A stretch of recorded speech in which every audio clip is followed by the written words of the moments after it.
Good morning, Knicks Nation. Today is Thursday, the 24th of June, 2021. I hope you're COVID free. I hope your family's COVID free and disease free. I hope your family is healthy and you're healthy and all your needs are being met. Blessings upon those that work in the healthcare field that are trying their best to save lives and comfort those that are sick. Blessings upon those that pick up garbage for us and those that make deliveries for us. Double blessings on those attempting to save children, men, women, teenagers also from the clutches of human traffickers and sex slavers. Double blessings also upon those that are trying to help the homeless and upon the homeless themselves. This is a little bit different from the current stream of videos that we're doing today. At this time, been looking at drafts, picks, and we've been looking at free agents. As far as free agents, I think I'm pretty much done until actually free agency done, because Norman Powell and Kyle Lowry and the possibility of Lonzo Ball, and of course we talked about Devontae Graham, and then of course there's an outside dark horse with Dennis Schroeder. We talked about all of that. Okay, like I said, I think Devontae and Norman Powell would be choices I would make for the Knicks this year. But I think probably they're going to go hard after Kyle Lowry and hopefully Norman Powell.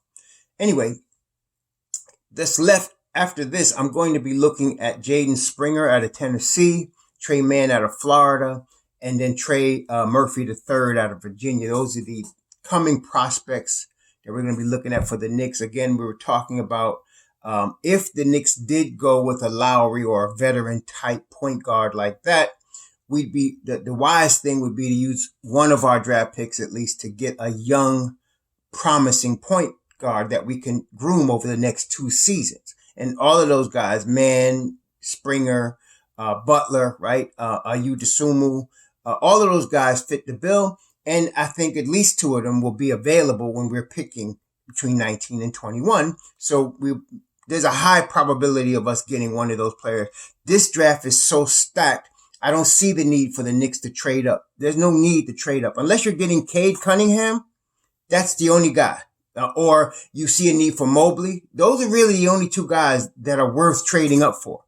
There is nobody else I would trade up for right now. I mean, if you're talking about point guards especially, the draft is stocked with point guards. We were talking about this last summer, when everybody was pining for the Knicks to draft a point guard last year. And I was saying, no, don't do it because there's going to be a guy available in the 2021 draft. Well, here we are.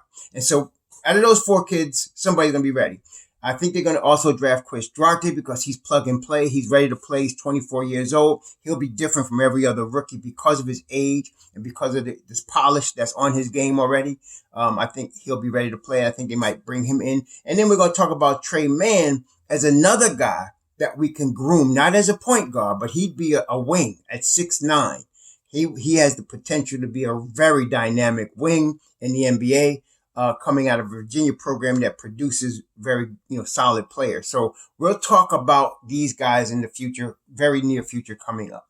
Today, though, I want to deal with the Frank Ntilikina situation. And the reason is because Frank is going to be a restricted free agent this year. Not only that, that means he'll probably be receiving a qualifying offer. I don't believe the Knicks are going to let him just walk out the door, for nothing. It would not follow Leon Rose, who is very good at playing chess. He doesn't play checkers. He plays chess.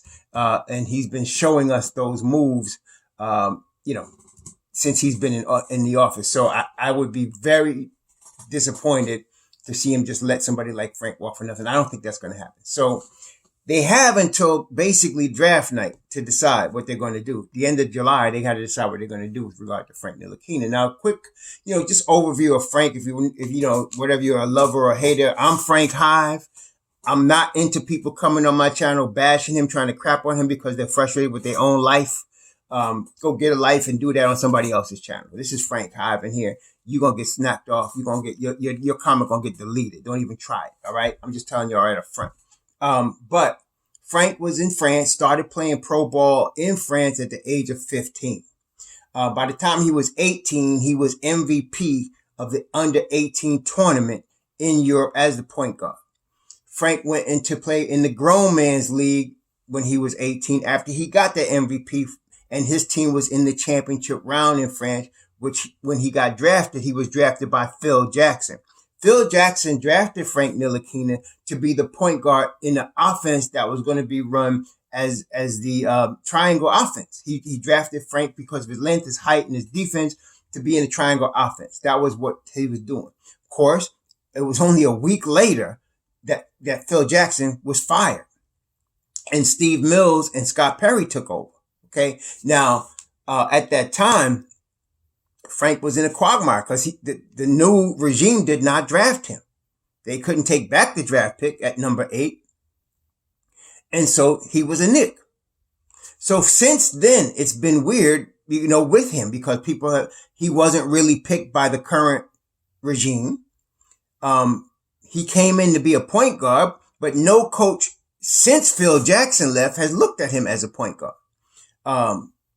Jeff Hornacek played him at point guard his rookie year, and he got steady minutes. I think he would get like 20 minutes a game in his rookie year if I wanted to see his career stats. I'm looking at his career stats. Yeah, he got 22 minutes a game as an age 19 rookie.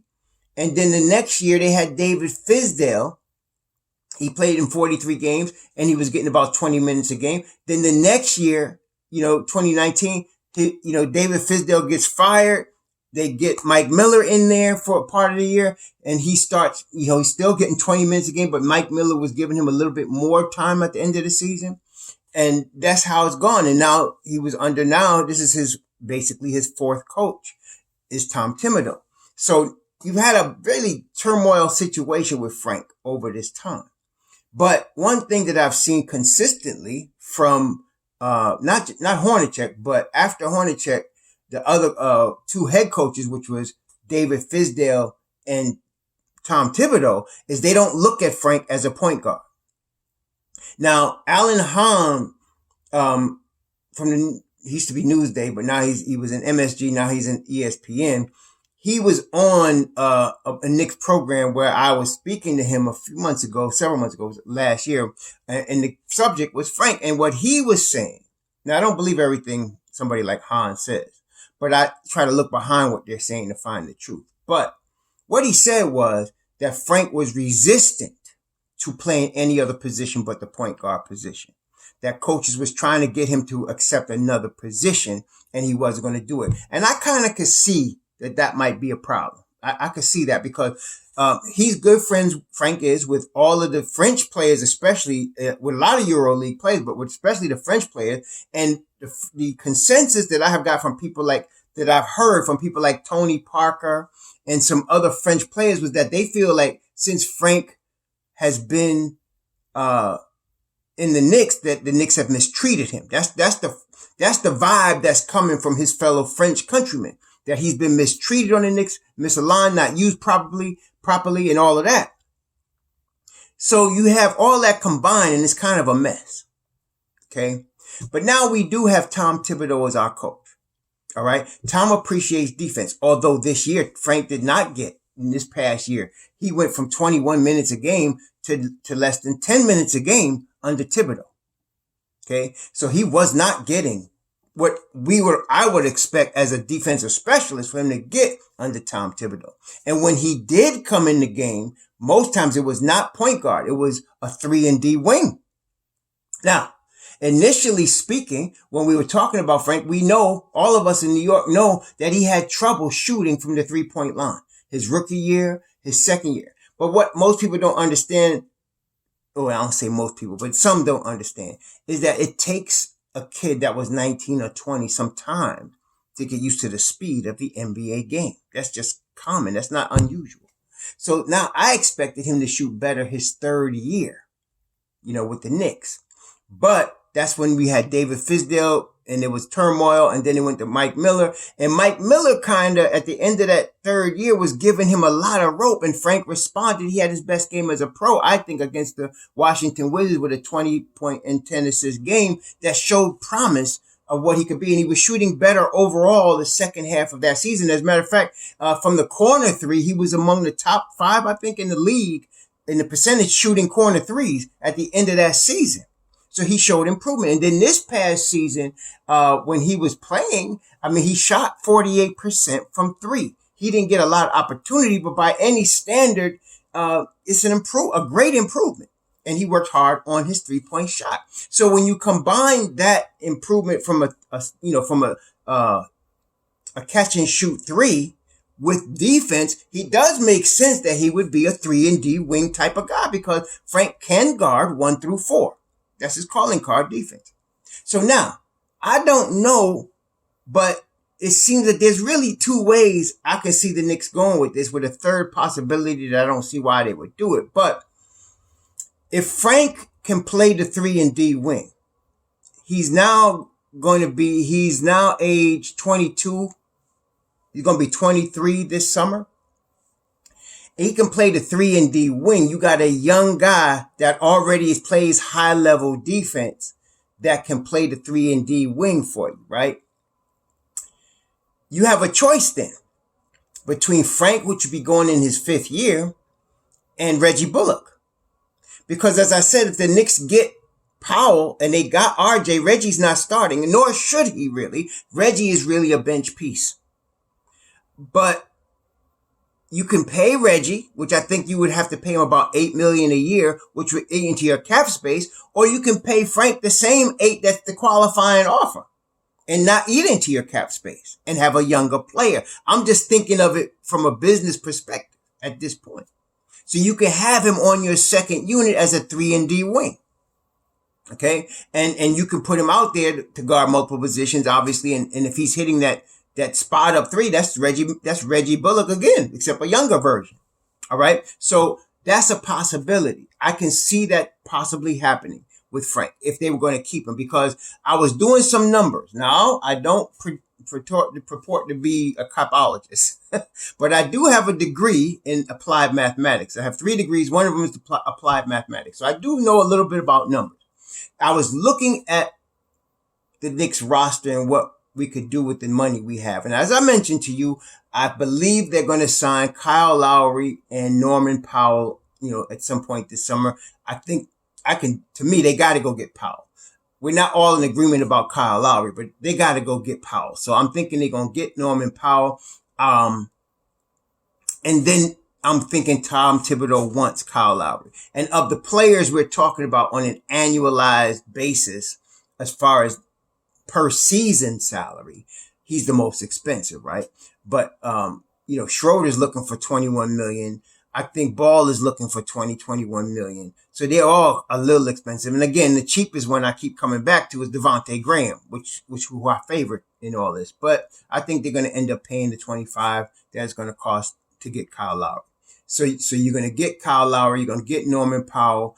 That being the case, you don't need a wing, because you got him now. You got RJ and Powell that can both guard multiple positions. Okay, you got both of those guys.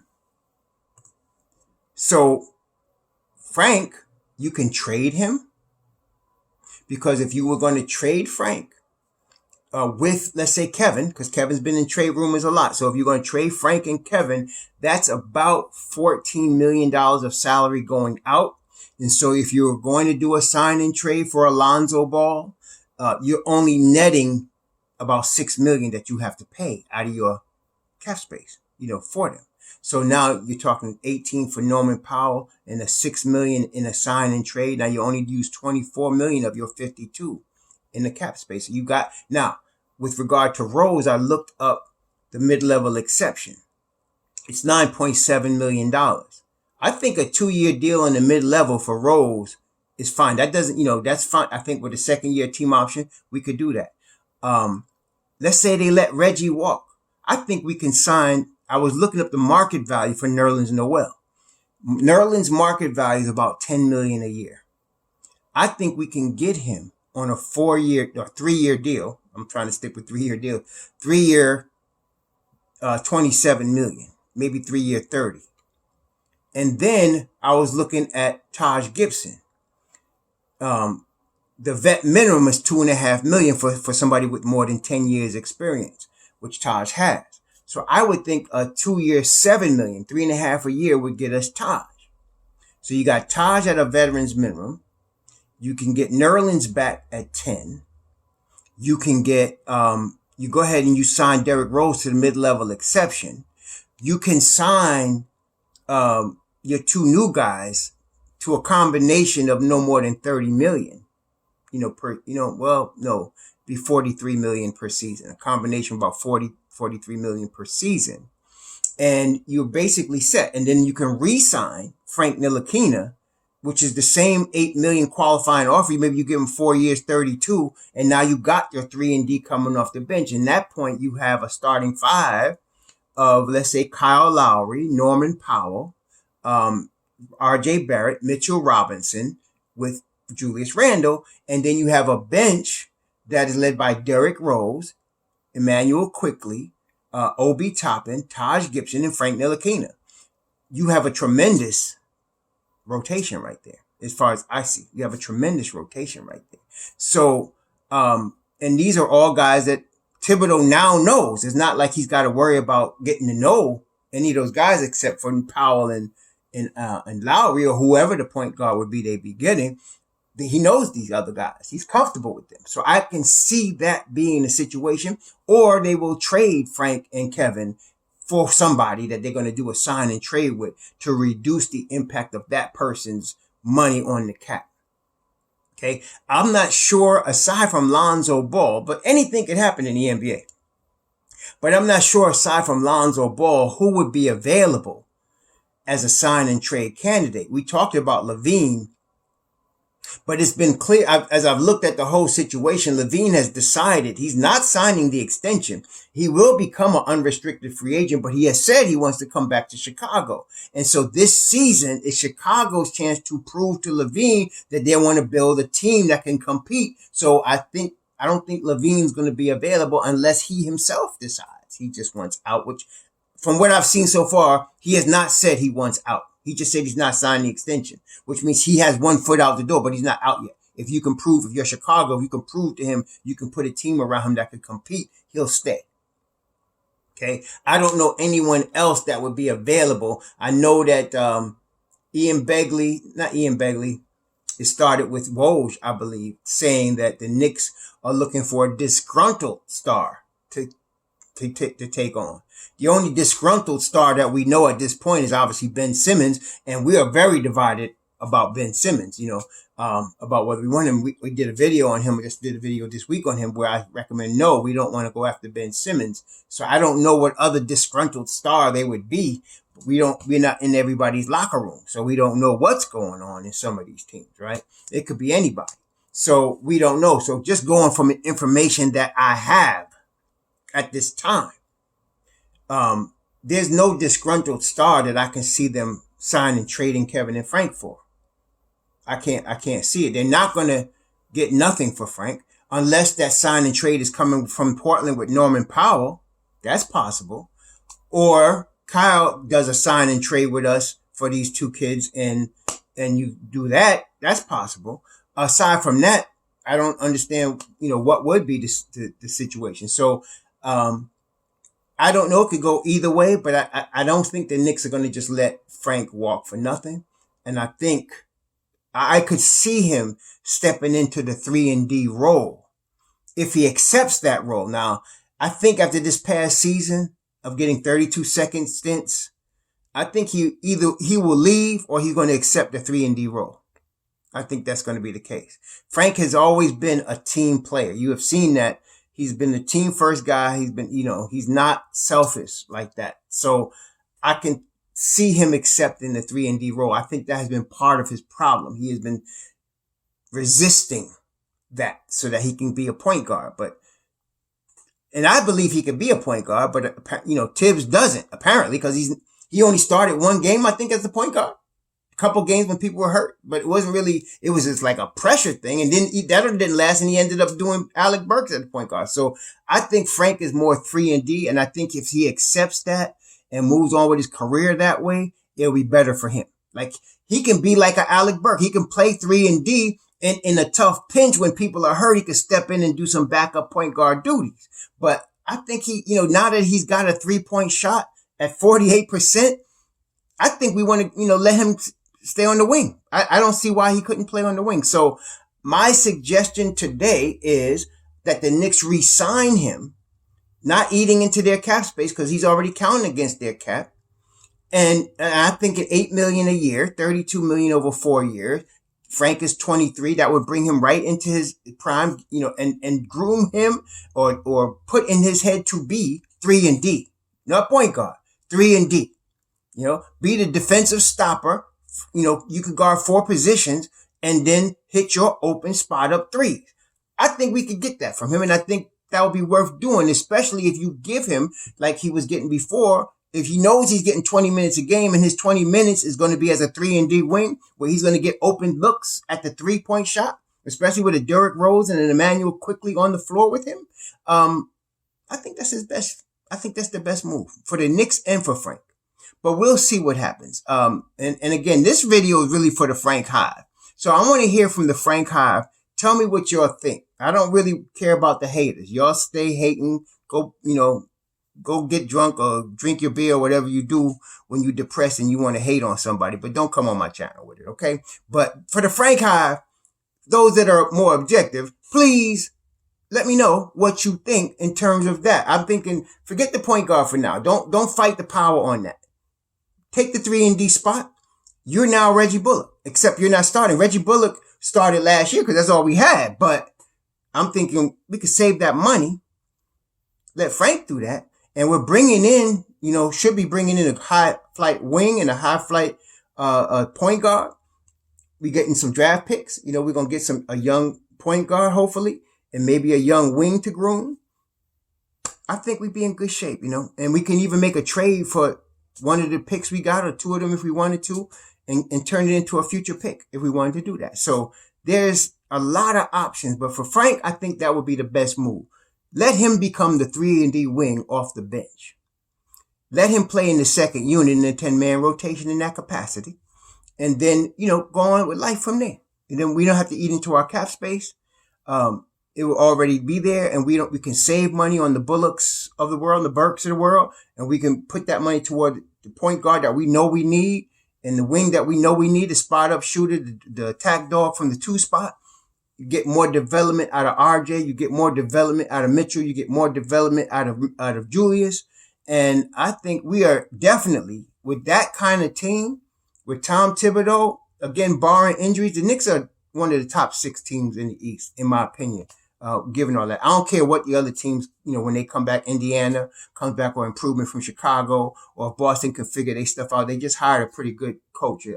They just did hire a guy that was from the the Pops tree in San Antonio, and he was an assistant over there in the Nets, Emo, and he's going to be the head coach. He's a pretty good head coach. I think he's going to be all right. But they still have been in turmoil. They've paid a lot of money for Kemba Walker, and they've been having some turmoil. So I wouldn't say Boston. I mean, they could come back and play good. Definitely, they got the talent, but I'm not worried about them being better than us. I'm not worried about them at all. But the Knicks, I think, still would be the best top 6 team in the East with a chance to push for the Eastern Conference Finals with an opportunity to beat anybody at any given night. Tell me what y'all think. Have a good Thursday. Shalom.